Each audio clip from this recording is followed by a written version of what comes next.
because on the principle of Trinity, our mind represents the Father, our hearts, our emotions represents the Holy Spirit, energy in motion, the Holy Spirit or the Mother, and then our bodies represents Christ, because our bodies are representative of the active masculine principle. Hence, obviously, when you see all these different religions throughout the whole world, throughout history, in fact, you find that there's always a father, the mother, and the boy child.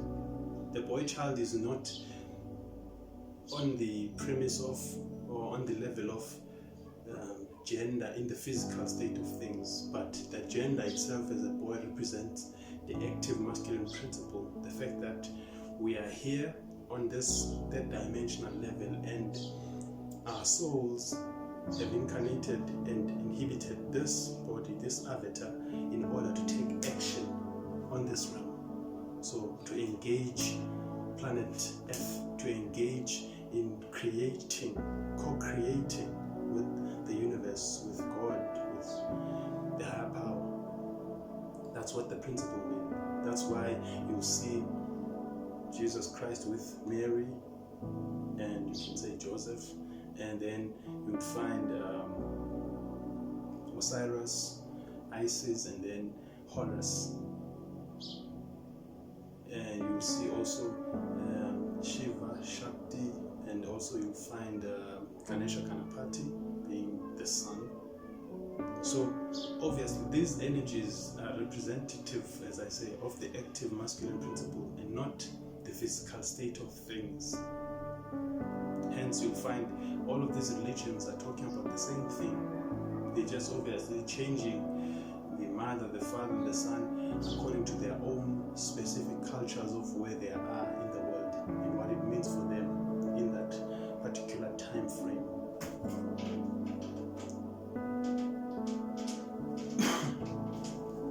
And also, so now when we speak of the intangible aspect, or quote unquote the software, when we are born obviously, and then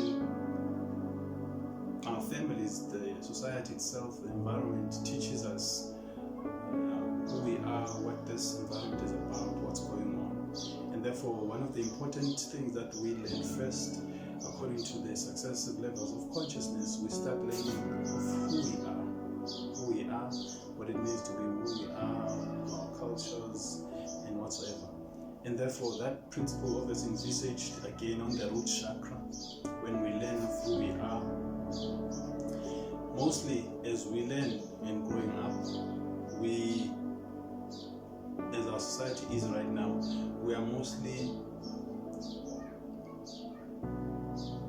socialized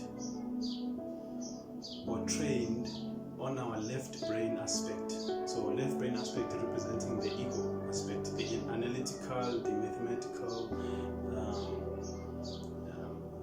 linear aspect of things, and then we never prioritize both the hemispheres of the cerebrum,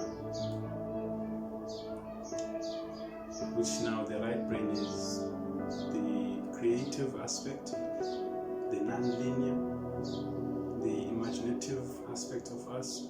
So then you can see with our society, we prioritize obviously this ego aspect, and therefore we grow up thinking, again, based on how we've been taught and socialized and conditioned, that we are our thoughts, we are our minds, we are our bodies.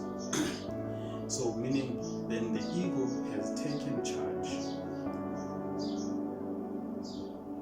and then it becomes difficult to discuss, to even see yourself beyond what the ego has already projected itself as for you. So now you want to entertain the idea that there is a higher power in the world. There's something greater than this self that you think you are. This voices in your head. Now this voices in your head is your ego. But now you're trying to go beyond that. It won't be easy because the ego doesn't want anything beyond it. And therefore, when you try seeing the fact that meaning you want to activate or listen more to your higher self than your ego. You want to leave this egotistical state that you are in, confined in.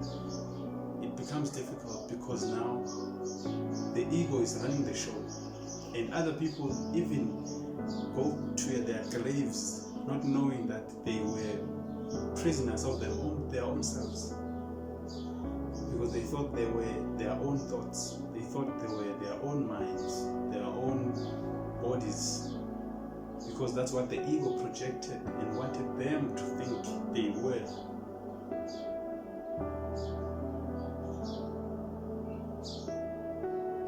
So it's important, obviously, as we live this life, to sort of, you can say, as we also say in the esoteric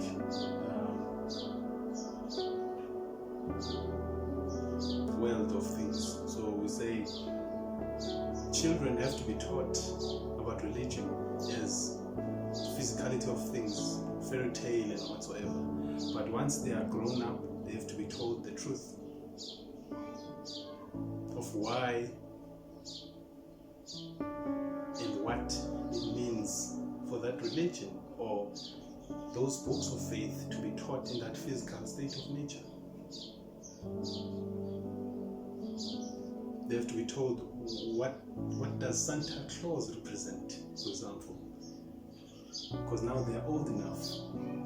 But the society lets these children, which is part of us, to grow up and think that the fairy tales they taught us in Sunday school and whatsoever when we were growing up or during our formative years, that's the truth and there's nothing beyond it. Because now obviously those that yield the information or knowledge can control you, because you don't know who you are, and what you know is what they want you to know. And so now that's why we have this world of chaos, because the ego is running the show.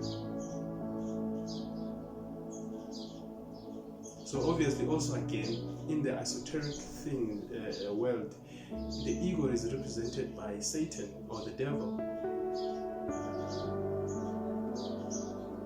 Because the ego is it's these voices in your head that will be telling you you're not good enough.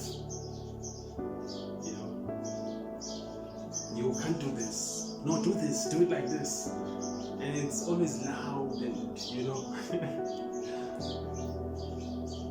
and therefore it is important to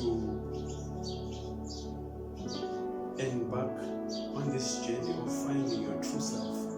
In fact, not of finding, because you already are your true self, but to sort of peel back the layers that the ego has already put in front of you to blind you, the illusion that the ego has projected throughout your whole entire life to make you believe it is you. Because your ego is not you. It is a part of you. So now the importance of rising Christ is so important, because now this is now you accepting the higher self, coming back to run things, to take control of things, your true authentic self, which has already been, you can say, confined and pushed down for so many years by your ego, because your ego is trying to tell you things that you weren't.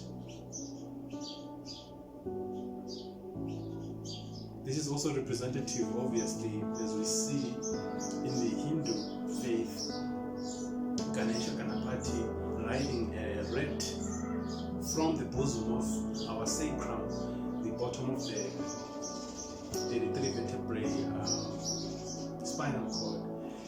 He rises up riding this rat to represent the rat as the ego.